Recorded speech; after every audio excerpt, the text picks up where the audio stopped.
Okay, so the following problem consists of introducing our model of cognition, referred to as MOM or model of models, to be potentially used for constructing an AGI. Then we elaborate about three aspects of cognition in our model, which are will, planning, and understanding. Next, we dive into how knowledge can be represented to implement these three aspects of cognition. Finally, we will see some examples. For starters, ChatGPT is, in our opinion, a first version of AGI. Even though it's a bit lame version of it, but it's still an AGI, because it does perform quite well in many tasks. Hence, GPT is a general purpose model, and it generalizes to some extent to new tasks. However, it hallucinates with confidence and do not perform well in reasoning tasks that requires logic and step-by-step thinking. One of the reasons for this is that masking or next word prediction is not enough as a prior knowledge to align with humans, even though some studies in neuroscience showed correlation of brain activity and large language models.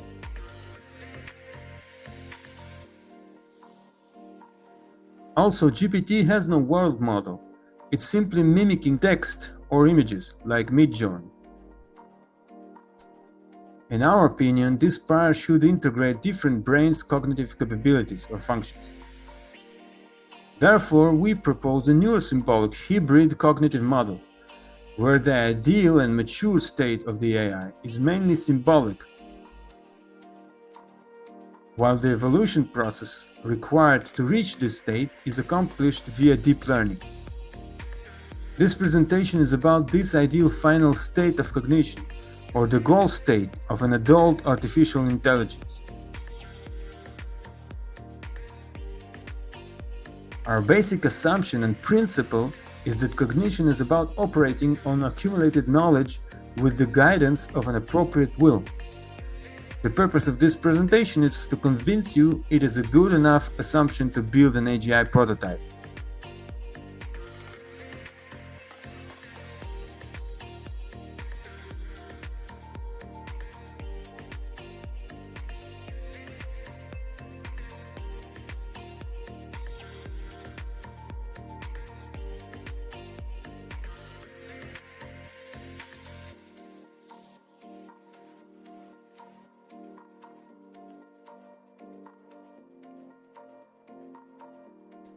First, we'll start from will, and we'll ask ourselves why will is needed in cognition at all, because cognition is mainly about logic, isn't it? No, it's not only about logic. We attach will to most of the interactions we have in the world. For example, when we encounter an object, we try to evaluate its function, its potential use for some purpose. Similarly, we try to figure out an animal's inner state so that we would know how to anticipate and understand its behavior. We also assume some will behind people's actions and behavior. And finally, we contemplate about life's biggest mysteries. Maybe because will is rooted so fundamentally in us. This brings us to the belief that a full model of any entity consists both of knowledge about it and about some will associated to it. We can see many examples for this idea, especially at math classes, where the student don't comprehend the material he learns deeply, though he can certainly absorb only the shallow view of it. Either it is a simple memorization or a technical understanding of the material, such as not understanding the meaning of stuff but only their utilization, meaning technical understanding. In other words, just to know how a method or some formula can be used, without deep and full understanding of the concepts, such as determinant in algebra or Green's theorem in calculus. These are all examples of partial model.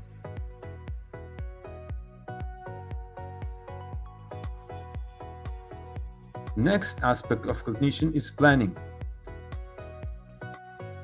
Planning starts from will in the form of a vector field, similar to any physical field such as electrical one. And just as electrical field, we have two types of will: to get away from something or to get to something, or both. In either way, we get a will field. Next, we'll see how each of these three cases evolve in time. We start from some problematic situation. Our will is to move away from it.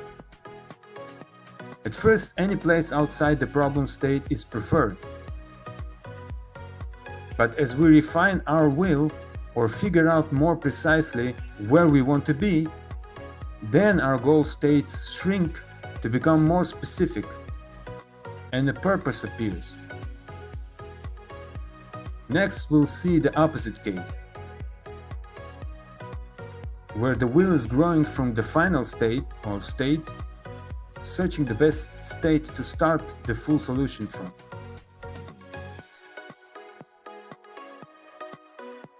Final case is when we are given both the problem and the goal, as in any problem-solving task.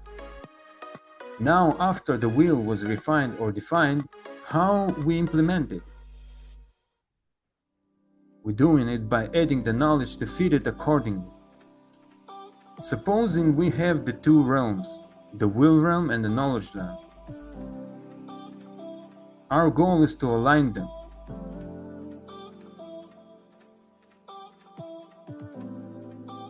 To represent the same space. Now we present some definitions.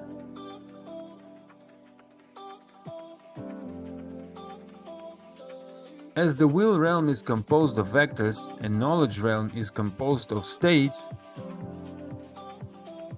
we can define the state as the full world or environment information at some time instance, while actions are what changes states, or more precisely what transform one state to the other.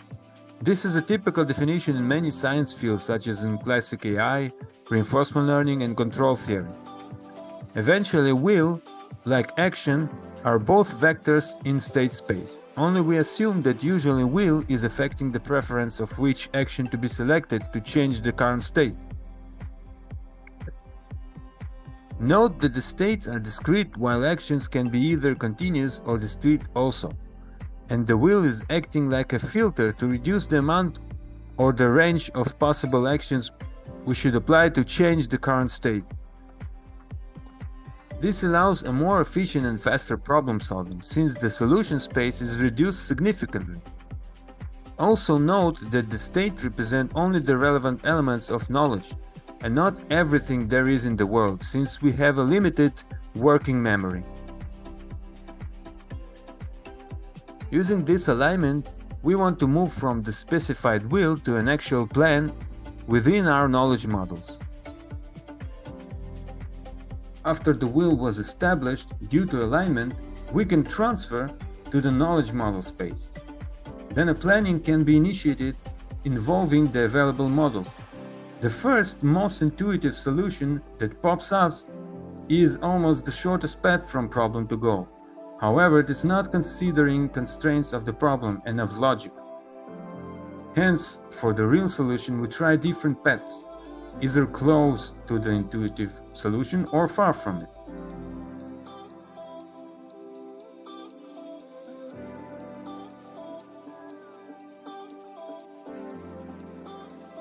Note that this alignment is what makes organization of knowledge or models, which is necessary for effective problem solving instead of blind search. So the AI works hard in organizing and aligning the actions in order to work with minimum effort in the future for fast response. This implementation of will is better explained in 3D layers.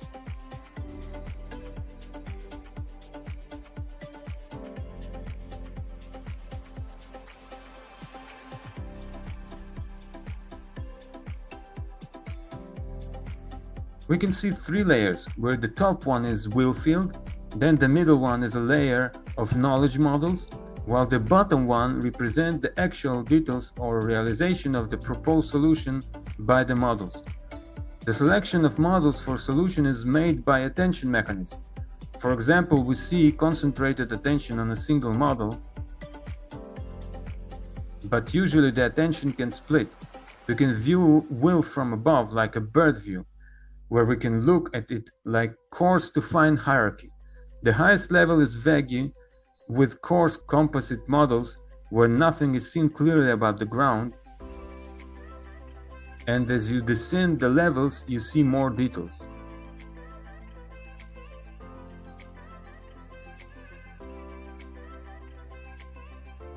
Finally, we evaluate the solution in reality. It is an iterative and cyclic process where we can go back and forth, up and down the levels in looking for different solutions. It is like geographical maps with different level of details or resolution. Next aspect of cognition is understanding. While previously we've seen planning working in top-down fashion, or in communication perspective, it is the sender implementing its own will and convert it to a message with words.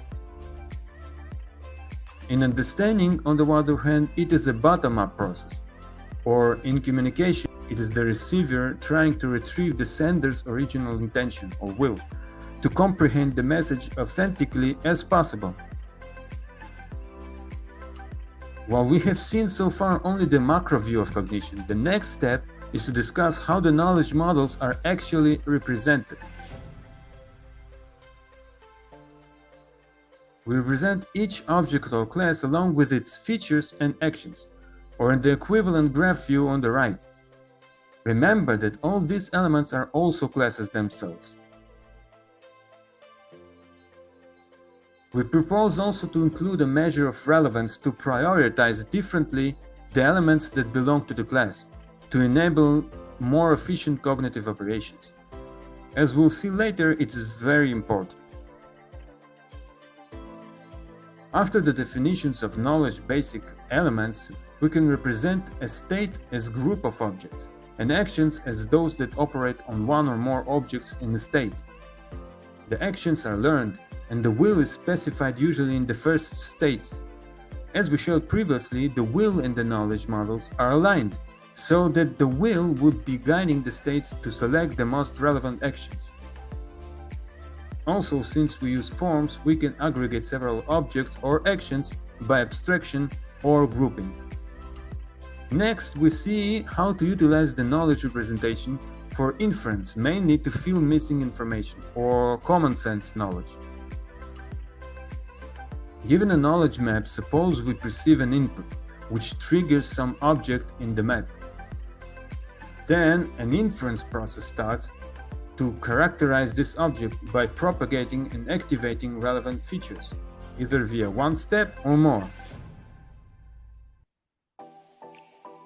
Similarly is with the following triggered objects.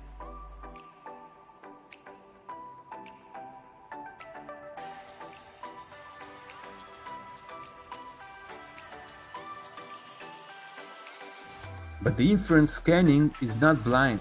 It is usually also guided by will, a basic form of will, simple question type of will. This inference occurs not only in understanding but also in planning, specifically to comprehend the problem and the goal. We can use the same illustration from before to demonstrate how creativity can come to play. But we start first from its counter effect, recognition. Recognition is about finding past learned patterns, for example, by picking the most admissible actions or relevant features. Here is an example of an old and tall person walking the long boulevard of New York. On the other hand, creativity is when we allow for some extent to pick the less relevant actions or features. As we see, for example, after imagining an elephant and inferring its features, suddenly imagine an implausible feature of it, flying. Then we need some wings to enable it to fly, so we imagine its ears to act as wings. Thus, we got ourselves Dumbo, the flying elephant cartoon character. In this scenario, we allow for some infeasible paths, but we try to keep the logic, so it's not just random creativity as in Midjourney or DALL-E 2, or other deep learning image generators, but rather it has structure, similar how to human artists perform. Now we'll see examples to visualize and grasp all the ideas we've seen so far. But before we jump in, we should note that we separate language from the actual cognitive operations, since these operations are more fundamental processes than language's specific structure. Hence, in the example we'll see, we disregard language transformation. Also, since the mature state of the knowledge map is assumed to be learned in the evolution phase, the phase that is not presented here, hence the knowledge in the following examples is merely hypothetical demonstration, while in reality it could be different. In this example, the cartoon of a head emphasizes that an attention is split. One part is perceiving incoming information, while the other part is trying to comprehend the total accumulated information received so far. First, it triggers the fish object, then, guided by what question, it extracts the relevant feature. Next, it is ready to use language model to phrase the goal state in a correct grammatical form. This step is avoided as mentioned previously. Here, the dog class is triggered, and then an instance of it, assuming it to be the last discussed dog, is accessed. Again, we use will to extract the relevant feature.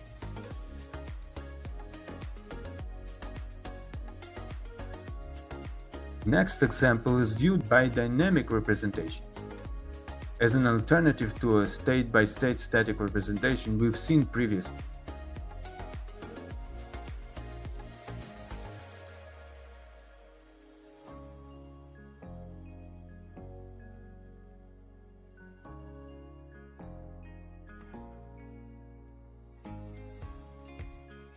In it, we show that high-order thinking can be expressed as a hierarchy via grouping. Actually, the group can be expressed in the same level. This hierarchy is similar to part-of-speech parsing. The following example presented as a problem-solving task. Also, we see a group object in the problem state and its cause feature. An appropriate will field is induced for this problem. This example also illustrates the hierarchy of objects due to abstraction.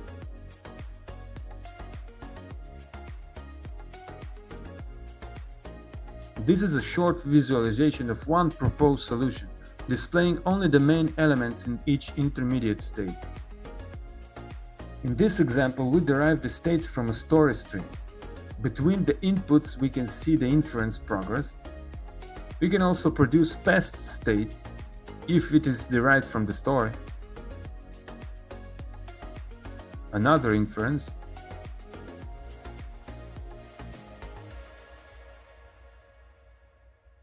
Eventually, this is a mixed example to show that the first step is understanding and the next step is planning. In this case, it is kind of a story completion task. Hence, the next task is to solve the problem or to figure out the how.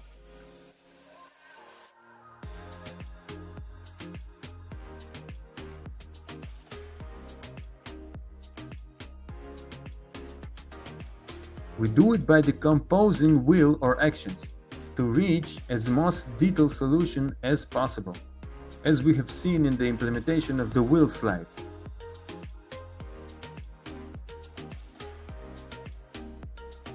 As can be seen, actions and will are interchangeable. Sometimes we call it will and sometimes it is an action.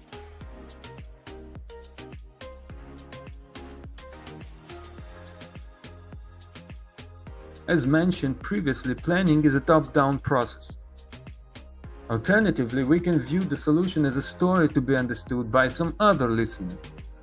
This evolves as usually as a stream. Only this time, we try to reconstruct the original will from the detailed actions.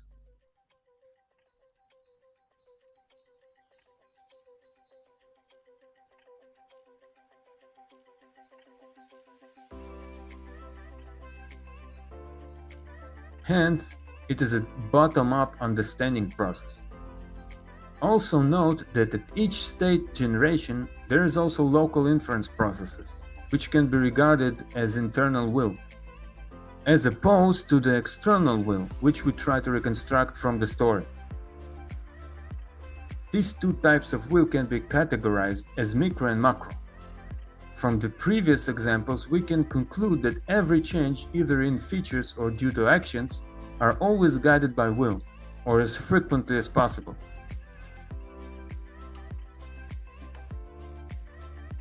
Next, we discuss some special cases. First, we show how actions similar to functions can operate on several arguments, or in our case, on several objects.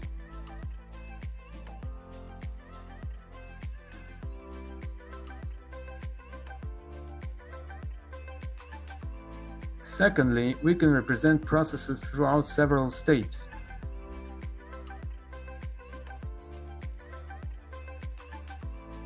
Or how new objects added over the states.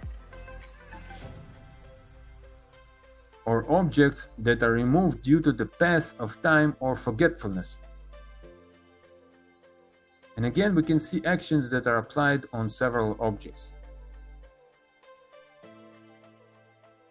If we recall our state space definitions, it is not quite clear how will is derived from state, especially from the first state. As stated previously, will is learned, but this claim is too general. Why? Since in most examples we've seen the will were specified explicitly in the state. Recall the math problem, the robot request, or the simple problems. This is true mostly for inanimate objects, but there are many cases that will is implicit and hidden from us, such as for animals or humans. Again, inanimate objects are very straightforward, but animals are driven by hidden inner emotions. Though humans can also act upon emotions, however, some people acquire second nature that override emotional responses, usually derived from some set of values or beliefs. This set of rules is similar to language rules, acting as an interface between two entities. But any set of rules is also deterministic, and so is the derivation of will from emotions in animals. So how animals and humans models are still stochastic? Indeed, these three mechanisms are deterministic by definition. However, it is not the case for an outside observer or listener. For the animal, it is usually hidden, while for the human, there is also a second factor, the free will, struggling between these mechanisms, to choose to behave accordingly to values or not. Finally, all these mechanisms, as perceived by an outsider, can be modeled in three forms, ranging from totally deterministic, as an if-then rule system, up to totally stochastic. In the following are some examples of these three forms. This one is about an inanimate object. This one is about sensory perception transformed into our knowledge map. This one is about sensory perception, specifically from different modalities.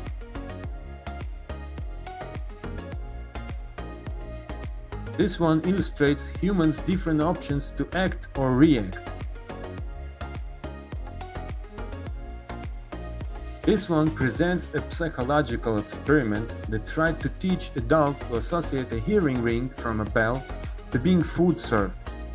We see that before the experiment, the dog has no special reaction to a ring, but after enough training, we see he has developed a dominant response in the form of drooling, which can be directly translated to its will of expecting a food to be delivered.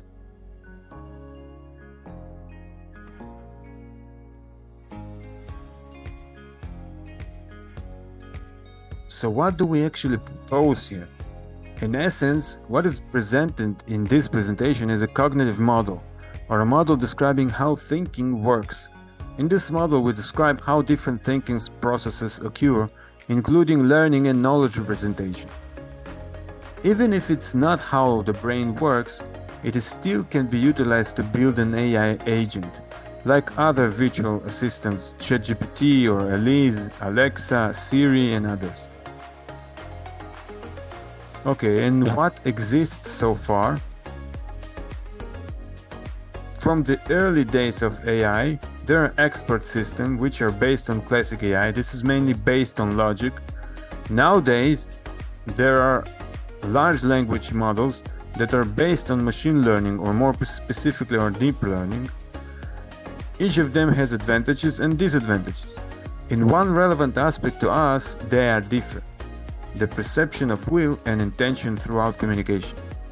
The logic-based systems are based almost solely on cold and precise logic. This is mechanical and technical perspective of intelligence. The deep learning models, on the other hand, are usually do learn will and intention from data. However, it is done very implicitly, hence cannot be generalized to any random and flexible conversation.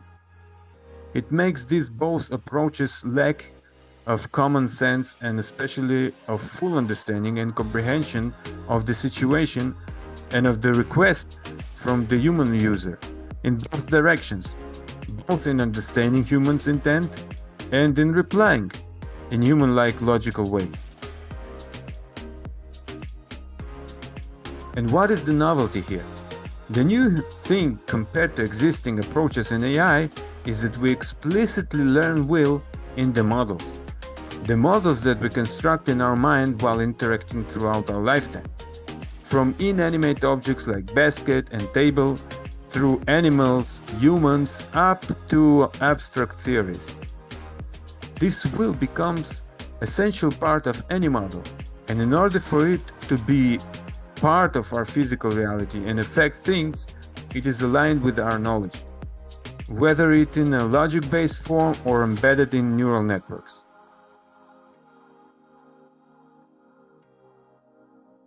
One frequent question about all this model is obviously, can we actually realize all this? Or is it merely a theoretical, unachievable model? So first, it is currently in the process of research. We always have deep learning and machine learning at our disposal.